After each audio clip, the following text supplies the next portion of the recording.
No, hold up a second. That's the wrong game. Okay, that one's actually good.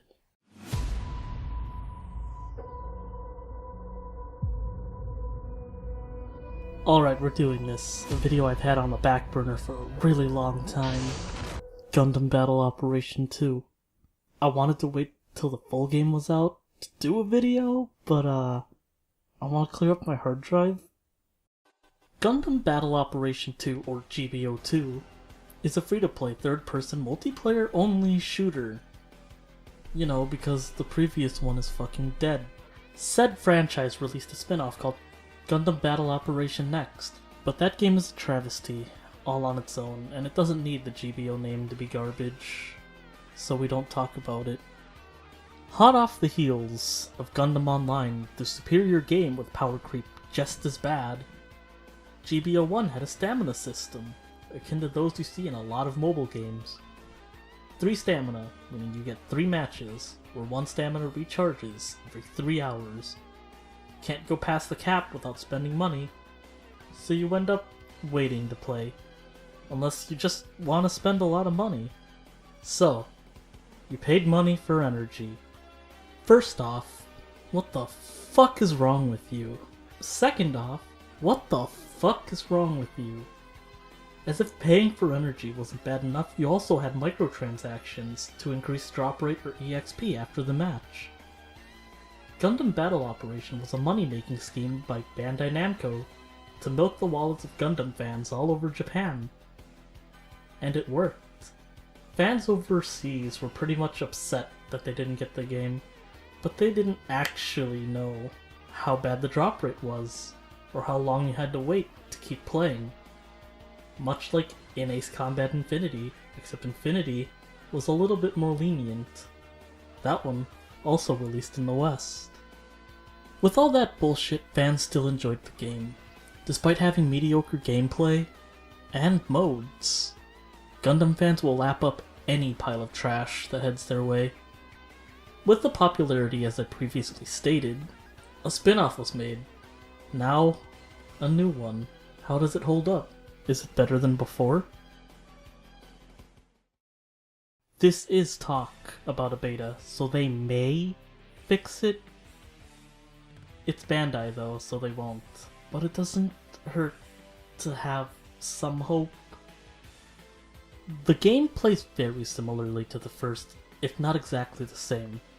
Running the same pilot, vehicle, mobile suit gameplay that the previous had, complete with the rock, paper, scissors mechanics. These mechanics work as such. General purpose suits beat fast melee suits beat artillery, and artillery beats general purpose. Those mechanics lead you to team building, where you see your teammates switching suits to better synergize with their team pre-match. Now, if only it weren't so imbalanced. Gameplay. The most important bit of a game, because if it weren't fun, no one would buy it. So is it fun? Yes. At least, in my opinion, yes. That goes hand in hand with Gundam fans lapping up every piece of shit headed their way. It's a mecha game, combat being grounded in, say, reality, even though you get giant robots doing combat roles.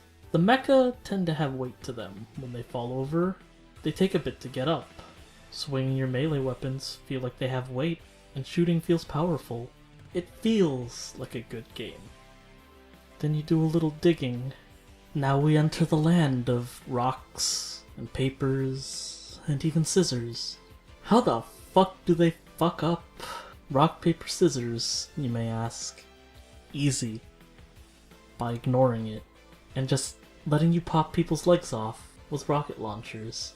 A meta that's been going really strong since the first game. Bazooka meta seemingly makes a comeback. Aim low, splash feet, cause stagger, repeat. All until they fall over. Usually they'll panic, they'll hit triangle, get a few invincibility frames while charging forward. But you're smarter than that. You walk backwards, and you repeat the whole process.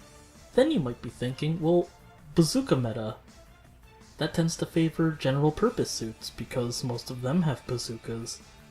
So since they have more bazookas, artillery would work well.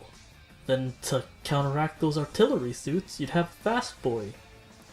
On paper, yes, and on paper, the game was also good.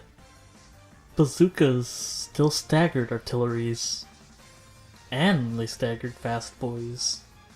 It was literally just shoot the ground next to them. That's how mobile suit combat worked in the previous game.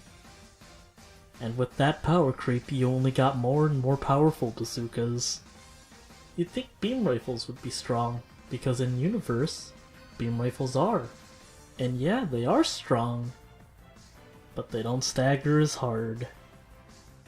Now your legs are blown off, and you manage to crawl away from the enemy. Nice. Now we can talk about pilot combat. It sucks. Usually you'll be in pilot mode to either repair your suit or blow up an enemy base. Why blow up the enemy base, you may ask? Points. Everything is worth points. Stronger the mobile suit you kill, the more points you get. Blowing up a base, that's points. Capturing spawn points, points, as well as point. What the fuck am I talking about? Regardless, when you're on foot, you'll be repairing your suit. Let's say though, for some masochistic reason, that you decided to fight a mobile suit on foot. Well, it would only take like 1 million rockets, because they don't do that much damage. This time though, you're harder to see from a mobile suit's perspective, so now you can actually hide and maybe not get hit by a giant grenade. Nice, they did something good. So where does that leave the assault rifle for pilot versus pilot? In the trash where it belongs, because you're going to use that rocket launcher to kill pilots instead. So what about other vehicles? They're good for something, right? Well, yeah, the only one that's available in this beta, the little scooter, and it's faster than flying around as a pilot. And they're kinda hard to see, that's about it. You're not going to be killing any mobile suits with it because the damage it deals isn't nearly high enough. So it's just a speedy little scooter that you use to sneak into the enemy base and plant that bomb. The game is focused on the mecha, which is perfectly fine. As we know in the Gundam universe, tanks aren't so good. So the gameplay comes down to just capture the spawn point as fast as possible, then everybody fights in the middle or a choke point. Maybe once in a while some guy will sneak by and plant a bomb, one mobile suit breaks off to disarm it, and you kill the pilot or you die to him. But if you kill him, you get to steal his mobile suit. Oh yeah, you can steal mobile suits. Newly added to the game was space battles. And you might be thinking, there's no ground for them to splash bazookas on you. Game's good. It's perfect now. Rightio, you are, Busterino. Bazookas don't seem to be the meta in space because it's all snipers. In that vast void of space with like a thin sheet of metal in the middle, you just stay at your base and you snipe people. Fast boys? Well, you're technically an artillery suit. How are they gonna get to you if there's nothing to hide behind? So they can't. One step forward and just another step back. We're just in the same place. Now we're in this. You finish your match, whether you won or you lost. This time though, you don't get your drops immediately. You don't get to see if you're almost done researching a suit to build, or the parts, or whatever. Now, you have these sick, amazing loot boxes. You do your gacha roll, and you hope to god you get a suit, or the part you want. Awesome. You can now buy suits using in-game money over choosing a loot box, but those are level restricted. So in theory, a low level could get a super good suit and style on everyone. Or you could style on him and get a fuck ton of points. But you are at a disadvantage, so maybe he has a really good bazooka. I didn't see any signs of a stamina system, which may be the biggest change of all. As competing game by Sega, Border Break does not have a stamina system, though a certain person I know, a certain person who spent way too much money on the first game, said it's there, and that might be one of the saddest things.